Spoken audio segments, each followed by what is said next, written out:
Dalam sepekan terakhir, Rusia menyerang negara tetangganya, Ukraina. Dan perang Eropa yang paling signifikan dalam hampir 80 tahun terakhir telah dimulai. Demikian kata jurnalis senior The New York Times, David Leonhardt. Apa yang membedakan perang di era digital dengan perang di era sebelumnya? Ya, saat ini senjata yang digunakan bukan hanya senapan, bom, atau rudal, tapi juga informasi. Dan perusahaan-perusahaan teknologi digital ketarik masuk ke dalam konflik. Seperti apa sih campur tangan big tech company seperti Google, Meta, Microsoft, Apple, dan SpaceX di dalam pertempuran itu? Kenapa mereka memilih untuk terlibat? Dan apa yang perlu kita waspadai dari keterlibatan mereka?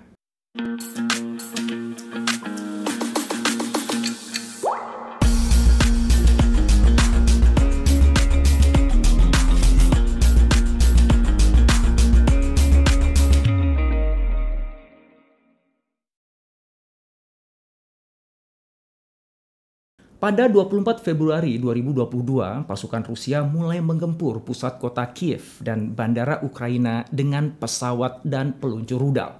Anda yang mengikuti perkembangan politik internasional pasti tahu ya, keadaan ini tidak tiba-tiba saja terjadi. Konflik di Eropa Timur antara Ukraina dan Rusia adalah perpanjangan Perang Dingin, yaitu persaingan politik antara Amerika Serikat dan Uni Soviet dalam berebut pengaruh sebagai negara adidaya, yang dimulai pada tahun 1947 atau setelah Perang Dunia Kedua berakhir. Perang Dingin dianggap selesai sejak runtuhnya tembok Berlin pada 9 November 1989, diikuti dengan bubarnya Uni Soviet pada 26 Desember 1991. Ukraina adalah salah satu negara yang tadinya berada di bawah Uni Soviet. Namun sejak 2014, Rusia telah melakukan berbagai upaya merebut paksa dan mengklaim kembali Ukraina sebagai bagian sah dari Rusia. Karena itu, Ukraina pun mencoba mendekat ke kubu Pakta Pertahanan Negara Atlantik Utara atau NATO. Belum sempat disetujui sebagai anggota, Presiden Rusia Vladimir Putin telah memulai serangannya. Putin memperingatkan negara-negara lain bahwa mengganggu invasi akan membawa konsekuensi yang belum pernah terjadi dalam sejarah Anda. Putin sepertinya bicara tentang nuklir yang semoga jangan sampai terjadi. Tapi selain itu, konteks perang saat ini memang berbeda dengan Perang Dunia Pertama dan Perang Dunia Kedua. Invasi Rusia ke Ukraina telah menjadi momen geopolitik yang menentukan bagi sejumlah perusahaan teknologi terbesar di dunia. Platform mereka telah berubah menjadi medan perang utama untuk perang informasi paralel dan data. Selama sepekan terakhir, Google, Meta, Twitter, Telegram, dan lainnya telah dipaksa ikut bergulat menggunakan pengaruh mereka. Mereka terjebak di antara meningkatnya tuntutan pejabat Ukraina, Rusia, Uni Eropa, dan Amerika Serikat. Pada 25 Februari 2022 atau sehari sesudah invasi, para pejabat pemerintah Ukraina langsung memohon para pemimpin tech company ini untuk membatasi layanan mereka di dalam Rusia. Wakil Perdana Menteri sekaligus Menteri Urusan Digital Ukraina, Mikhailo Fedorov, menulis pesan kepada CEO Apple, Tim Cook, yang dipostingnya ke Twitter untuk berhenti memasok layanan dan produk Apple ke Federasi Rusia, termasuk memblokir akses ke Apple Store. Fedorov yang merupakan menteri termuda Ukraina ini, usianya baru 31 tahun, juga menulis tajam kepada pimpinan Meta, Mark Zuckerberg, saat Anda membuat Metaverse, katanya. Rusia menghancurkan kehidupan nyata di Ukraina. Kami meminta Anda melarang akses ke Facebook dan Instagram dari Rusia. Selama tank dan rudal menyerang taman kanak-kanak dan rumah sakit kami. Fedorov juga menulis cuitan Twitter yang sama ke YouTube, pemilik SpaceX, Elon Musk, dan masih banyak lagi. Pada saat yang sama, para pejabat negara-negara barat mendesak tech company untuk memblokir media dan propaganda pemerintah Rusia. Para pemimpin negara-negara Eropa Timur seperti Estonia, Latvia, Lithuania, dan Polandia menulis kepada Meta, Google, YouTube, dan Twitter untuk meminta mereka menangguhkan akun-akun pro-Rusia dan resmi pemerintah, termasuk Russia Today dan Sputnik, sebagaimana diberitakan The New York Times. Pemerintah Rusia tentu nggak mau kalah ya. Mereka mendesak para tech company untuk menyensor ketat posting media sosial dan arus informasi lainnya di dalam negeri. Sebelumnya pun, pemerintah Rusia telah sangat membatasi akses ke Facebook, Twitter, dan kemudian YouTube. Kini, Rusia menuntut Google memblokir iklan yang dimuat di platformnya terkait dengan perang.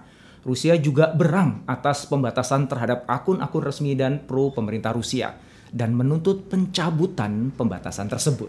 Pemerintah Rusia memerintahkan Google untuk segera membatasi akses ke informasi yang diposting sebagai bagian dari Google Ads yang dianggap berisi informasi yang tidak akurat tentang korban dari kubu pasukan Rusia dan juga warga sipil Ukraina. Rusia mengancam Google terkait larangan iklan bahwa jika mereka tidak patuh, pembatasan lebih keras akan diterapkan. Mulai dari pelambatan kecepatan hingga blokir terhadap Google. Jangan lupa ya, posisi ekonomi Rusia itu sangat kuat sebagai eksportir energi terbesar di dunia. Juga dengan populasi yang hampir 146 juta jiwa. Dan Big Tech Company ini pun pasti punya urusan bisnis di Rusia.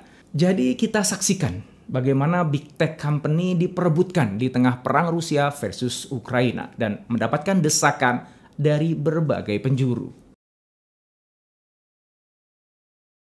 Para raksasa teknologi ditempatkan dalam posisi yang sulit karena konflik di Ukraina memicu perang informasi. Perusahaan ini menghadapi beban berat, tuntutan dari pejabat Ukraina dan simpatisan di seluruh dunia yang meminta mereka menghambat akun-akun di Rusia dari layanan mereka untuk menghentikan penyebaran informasi palsu dan propaganda pemerintah Rusia. Tapi apa sebetulnya kepentingan Big Tech Company untuk mereka sendiri? Para perusahaan teknologi ini selalu membanggakan diri sebagai pembela kebebasan berbicara dan nilai-nilai demokrasi. Namun mereka juga dikritik karena menuai miliaran pendapatan iklan sambil memberikan dampak berbahaya bagi penggunanya. Bagi banyak perusahaan seperti Google, Meta, Twitter, konflik Rusia-Ukraina adalah kesempatan untuk merehabilitasi reputasi mereka. Setelah menghadapi pertanyaan dan tuntutan publik dalam beberapa tahun terakhir tentang isu privasi, dominasi pasar, dan bagaimana mereka menyebarkan konten buruk dan memecah belah. Mereka memiliki kesempatan untuk menunjukkan pada publik dunia bahwa mereka dapat menggunakan teknologi mereka untuk kebaikan. Anda masih ingat kan apa yang terjadi pada revolusi musim semi Arab pada tahun 2011 ketika media sosial menghubungkan jejaring para aktivis dan dipuji-puji sebagai instrumen penting demokrasi. Nah, di saat yang sama, para Big Tech Company ini menghadapi keputusan yang rumit. Setiap kesalahan langkah bisa berakibat mahal.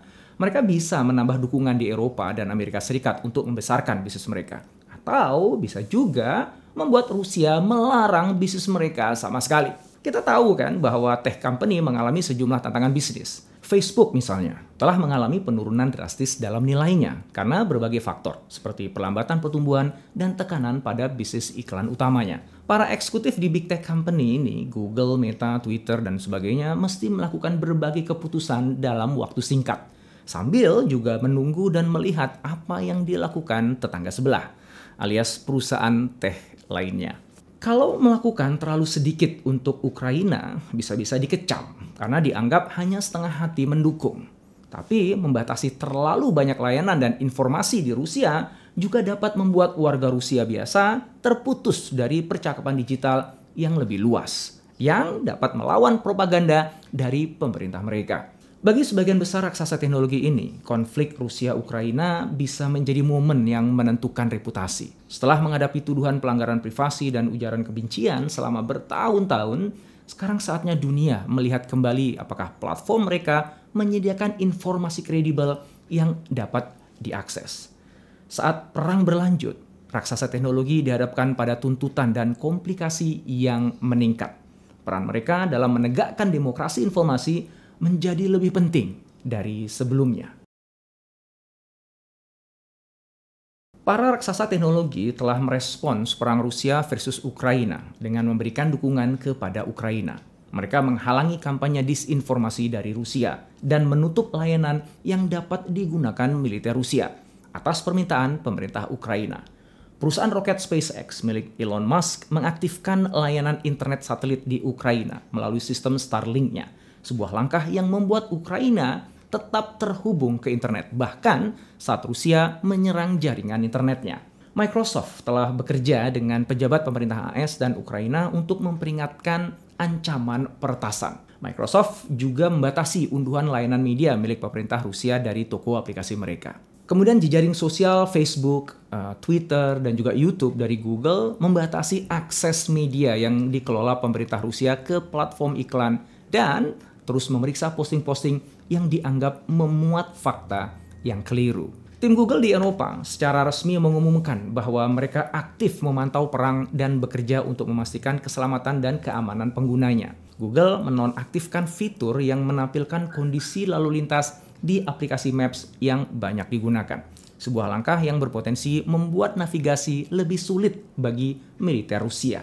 Google menambah daftar sanksi terhadap Rusia dengan memblokir outlet-outlet media yang dikendalikan pemerintah Rusia untuk menjual iklan di situs mereka. Jadi, outlet-outlet media pro pemerintah Rusia sekarang tidak bisa lagi menggunakan fitur Google AdSense yang memberikan pukulan bagi pendapatan mereka. YouTube yang dimiliki oleh Google juga memblokir akun Russia Today dan Sputnik, media-media yang pro pemerintah Rusia dalam rangka menangkal propaganda perang. Twitter kini melabeli semua cuitan yang ditautkan ke outlet media yang berafiliasi dengan negara Rusia. Langkah ini diambil untuk membantu pengguna mengetahui sumber informasi dengan lebih baik. Meskipun tidak secara langsung membatasi akun pro-Rusia, langkah itu telah menjeda iklan di kedua negara dan memastikan gangguan minimum terhadap informasi yang berguna. Facebook juga telah mengumumkan dalam upaya menghentikan berita palsu, mereka menghapus beberapa kampanye pro pemerintah Rusia dan peretasan yang menargetkan pengguna di Ukraina. Saat ini Meta membatasi akses ke Russia Today dan Sputnik di seluruh wilayah Uni Eropa. Dan Apple mengumumkan penghentian sementara penjualan produknya di Rusia setelah sebelumnya membatasi penggunaan pembayaran melalui Apple Pay. Kemudian Telegram, aplikasi berkirim pesan yang banyak digunakan di Rusia dan Ukraina, mengancam akan menuntut saluran yang terkait dengan perang karena misinformasi yang merajalela. Airbnb menawarkan perumahan gratis kepada warga Ukraina yang melarikan diri dari pertempuran. Bahkan Netflix pun mengumumkan akan menutup akses mereka di Rusia. Luar biasa banget ya dukungan para raksasa teknologi ini terhadap Ukraina. Dengan demikian, jelas bahwa Big Tech Company telah terlibat langsung di dalam kancah peperangan. Di masa lalu, industri yang berperan dalam situasi perang, seperti perusahaan yang membangun tank, pesawat terbang, dan senjata, umumnya memilih tidak berpihak selama situasi krisis. Ya, tentu aja ada pengecualian, seperti Ford misalnya yang membantu pemerintah AS untuk membangun mesin perang selama Perang Dunia Kedua. Tapi biasanya perusahaan tidak terlibat dalam aksi di medan perang. Nah, sekarang kita saksikan bahwa para tech company ini turut menjadi aktor penting di tengah konflik. Tindakan yang diambil oleh para perusahaan big tech yang telah kita bahas menunjukkan bahwa ada pergeseran dan perubahan tingkat keterlibatan perusahaan yang terjebak di dalam konflik global. Di sisi lain, kita juga perlu semakin sadar betapa kuat dan berpengaruhnya para perusahaan teknologi itu. Fakta bahwa negara yang berperang secara terbuka meminta bantuan kepada mereka menunjukkan kekuatan besar yang dimiliki perusahaan teknologi ini, yang sebetulnya cukup mengkhawatirkan. Karena nyatanya banyak perusahaan teknologi besar sekarang itu dimiliki oleh Amerika Serikat. Kita ingat posisi tech company ini kerap tidak konsisten dengan nilai-nilai demokrasi yang katanya mereka usung. Kita lihat misalnya pada konflik global sebelumnya. Facebook dinilai bertanggung jawab atas peristiwa genosida Rohingya di Myanmar pada tahun 2018 karena membiarkan ujaran kebencian tersebar dengan luas dan mengakibatkan lebih dari 10.000 warga Rohingya tewas. Apple memblokir aplikasi protes di Hong Kong, mematuhi pemerintah sensor dari pemerintah Cina. Meskipun itu menghambat kemerdekaan berekspresi dan pergerakan warga Hong Kong. Apakah perusahaan teknologi ini hanya mau turun tangan membela demokrasi jika terkait dengan kepentingan Amerika Serikat aja? Ini bukan perang terakhir yang mengancam fondasi komunitas internasional. Kita seharusnya tidak bergantung pada perusahaan teknologi untuk menyelamatkan kita. Para raksasa teknologi ini sangat kuat sampai bisa mempengaruhi geopolitik dan nasib sebuah bangsa. Lalu apa artinya ini untuk kita? Tanpa kita sadari, kita sudah sangat bergantung pada big tech company ini. Kita tidak terbayang bagaimana menjalani hidup kita tanpa mereka. Banyak juga dari kita yang tidak sadar bahwa jutaan data pribadi rakyat Indonesia sudah tersimpan rapi dalam database mereka. Mereka tahu di mana tokoh-tokoh kunci kita berada, apa kebiasaan-kebiasaan kita, juga kelemahan-kelemahan kita. Bagaimana jika suatu saat nanti sebuah negara tiba-tiba memutuskan untuk menggunakan kekuatan big tech company itu untuk menginvasi negeri ini. Mudah-mudahan video ini manfaat untuk kamu. Jangan lupa like dan subscribe ya.